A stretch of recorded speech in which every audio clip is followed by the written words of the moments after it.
Hello friends, welcome back to my channel. Today I have for you my Friday favourites.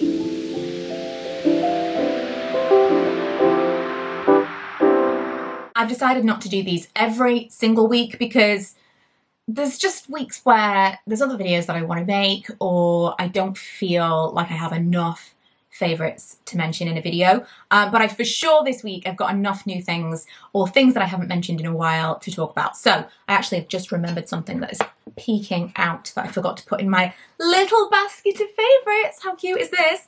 I actually bought this the other day from Tiger or Flying Tiger or Tiger, whatever it's called, wherever you are, because it's adorable and I needed it, obviously, necessary.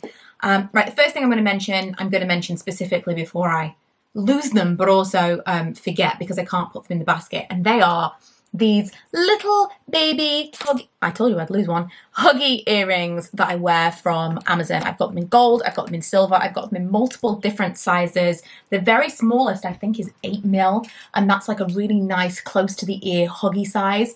I think the one I've got in the second hole now is like slightly bigger. Can't recommend them enough. They are not irritating. I think they're sterling silver and then they're silver plated with probably gold, I would guess. But they're not irritating at all. And I can't necessarily just wear any jewellery, especially for a long period of time. I leave these in all the time. Baths, showers, whatever. I never take them out unless I'm putting something else in, like for the day, which has just been very recently. I bought these from TK Maxx. I mentioned them in a haul this week. Super cute. Oh, I'm so happy to be able to actually wear earrings after so long of my ears being healed up. But I just want to talk about those because I get so many questions, especially in vlogs, about the earrings that I'm wearing. They're from Amazon. They are super cheap, so I will link them for you. The other thing I've been talking about a lot recently is this L'Oreal Infallible Setting Spray. Slight caveat. I've had this for over a year. I've never been able to find the link specifically for the mattifying setting spray. And initially I was really impressed with it. And I thought, right, I'm just going to wait until it's like I see people talking about it so that I can actually tell you, right, this is the one. I've never seen it. And I have a feeling, because this was sent to me for sure, I have a feeling that they immediately rebranded it because now there's one called the Magic Setting Spray. There was for a while one that was like a hydrating setting spray, but I've never seen the mattifying setting spray on a shelf or online. So I can't tell you with 100% certainty that this is the magic one. I'm going to have to pick it up and try it for myself because you just never know. But this mattifying setting spray, if you've got it in your stash or you happen upon it and it looks exactly like this, I really can't recommend it enough. It is fantastic in terms of longevity. It doesn't necessarily keep your skin matte and it doesn't mattify. Like if you've got no like powder on your face and you use this instead of powder, it's not going to mattify, but it does definitely help with oil control, and it is one of the only setting sprays that I've ever used that I can hand on heart say it really did something to improve the wear time of my foundation. And on top of that, no negative side effects that I can see. I'm not wearing it every single day, but at least like 3 times a week, and I'm not breaking out. I'm not noticing tons and tons of dryness.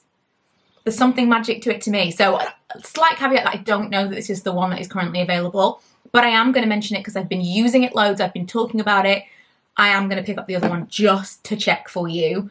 But it is a little bit magic. And if one of you have actually tried both of them and you can save me the job, then please let me know. But I will be buying the other one regardless, really, because I just need to know for myself. Something I used a long time ago and recently, because I've been on a bit of a beauty no-buy, I didn't buy anything. I'm trying to think if I have bought anything since. I didn't buy anything in January. I don't think I've actually broken that yet, incredibly. Do have a wish list as long as my arm. One of the things on that wish list is the Moroccan Oil. I used to love, love, love the Moroccan Oil. It smelled amazing. It was the whole thing of like the ritual of putting it in my hair and all of that.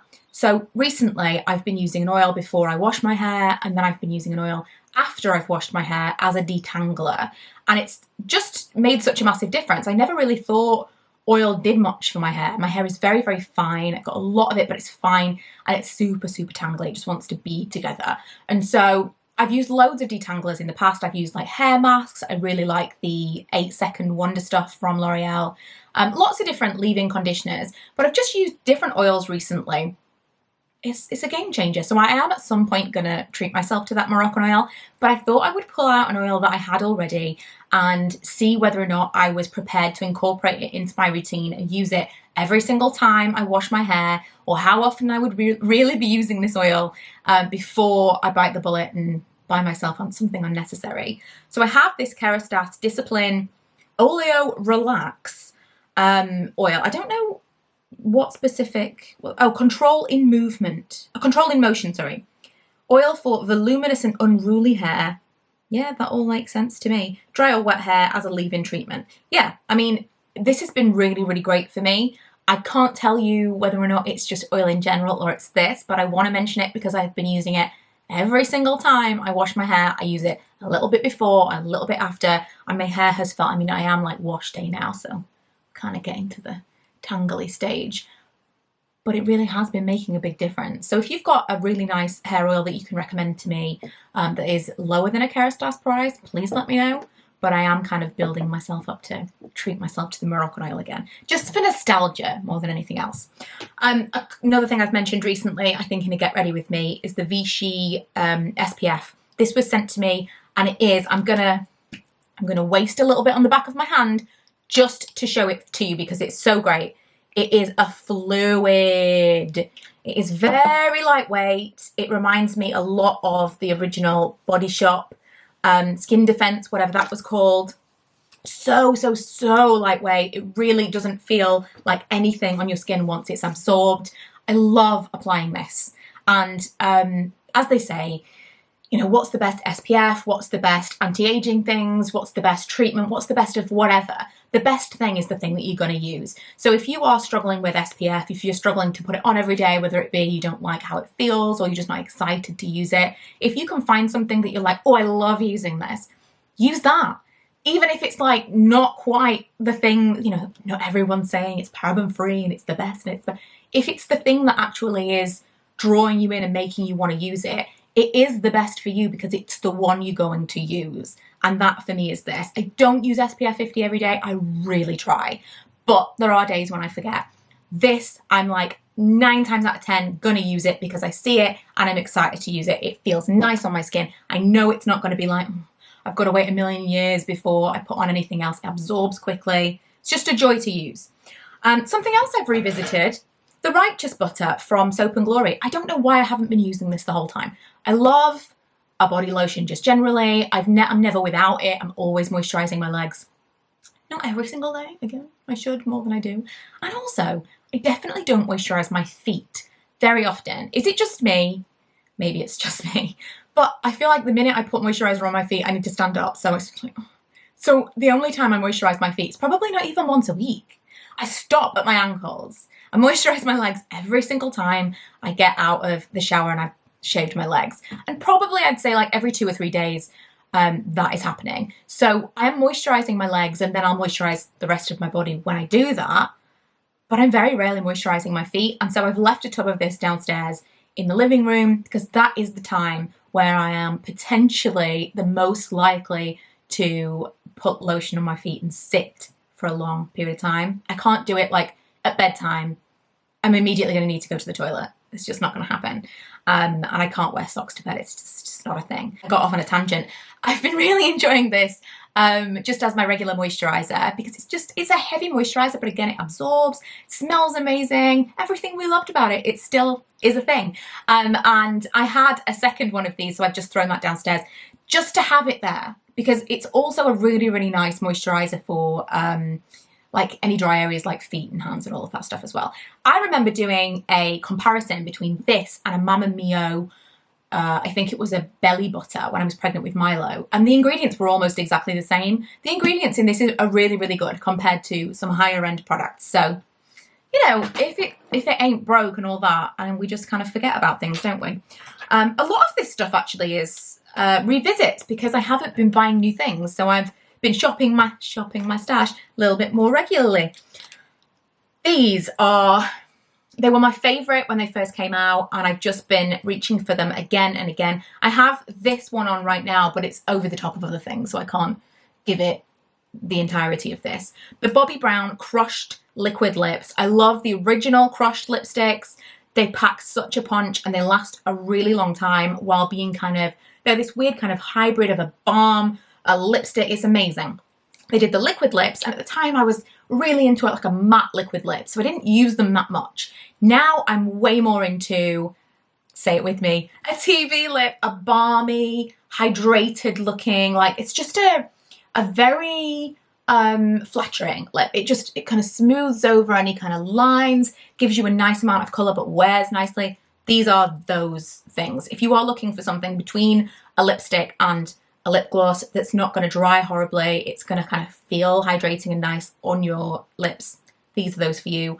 I don't have my very favourite colour here. It is in my handbag downstairs, but I've been wearing a lot recently in videos over the top of other things, really similar to the Kylie Candy K. I'll try and remember to link or like list what it is below because I can't remember off the top of my head, but they're just so fantastic. I might even have a video on these, but I definitely have a blog post where I swatch every single one of these. The NYX Sweet Cheeks Soft Cheek Tint Cheek Tint Blush Mousse.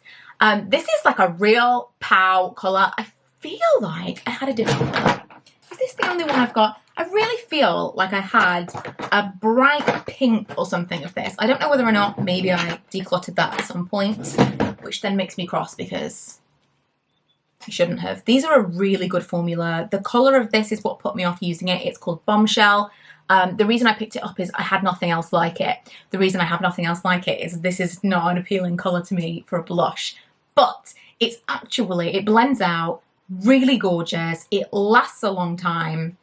They're just really, really good. And they're very, very similar. I have talked a little bit about this. They are almost identical in formula to these. So they've got the soft matte lip cream. They've got the liquid suede and the Sweet Cheeks. To me, they might all be, I'll swatch them for you. They might all be exactly the same thing. And then last but not least is the Daniel Sandler Watercolor Liquid Blush in Cherub, which I just never ever used. When I first got it, I was really excited about it. Everyone was talking about it, and it was quite expensive compared to the other things that I used to buy for myself. I was MissBudgetBeauty after all, and this was relatively high end for me, at least like middle of the road. And it's so teeny tiny, but it's difficult to use because it is a liquid, and I was not someone who was gonna like, I'll put it on the back of my hand, and I was very, everything has to be easy. I mean, when I first started on YouTube, I was trying to get pregnant with Milo, and then the first few years, obviously I was pregnant, I had a very small baby, toddler. That was not the time in my life for faffing around with makeup. It was kind of a strange time to be doing this, but hey ho.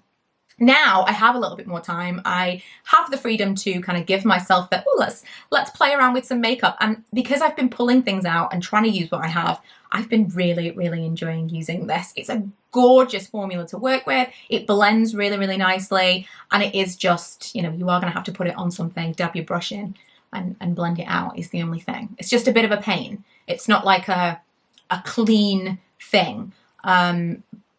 But it does look very natural and it is a beautiful product. Have a little honourable mention. I don't want to say this is a favourite yet because it's very expensive and I've really just had it for a few weeks. But the Foreo, I think this is called the Luna 3 Plus. This was sent to me by Current Body. I do have a code for Current Body. I've purchased things myself. I bought the New Face Mini, which I couldn't stop raving about. I've got the LED mask. I just love a beauty device, but they did send this to me, full disclosure. I have a code which I'll link below, which is just a discount code for you. I don't get anything for you to use that if you are interested. But this is the first kind of thing like this I've ever used since the Clarisonic. So effectively it is a facial massage tool. You use it to, I mean, you press this. It's got LED, so it's got like red light therapy, and then you use it to use your cleanser and like get it buffed into your skin. My skin feels so soft after I use this. You can use your phone to change like the intensity and stuff. Ella's been using it. She said her skin it's made a big difference. She's quite acne prone, and I don't know if it's the pulsing, I don't know if it's the red light, but I just wanted to give it a bit of an honourable mention because we're both really enjoying it and we've got completely different skin types. So Expect to hear more about that in the future. But for now, that is me done. They are my favourites. Thank you so much for watching, and I will see you guys in my next one. Bye!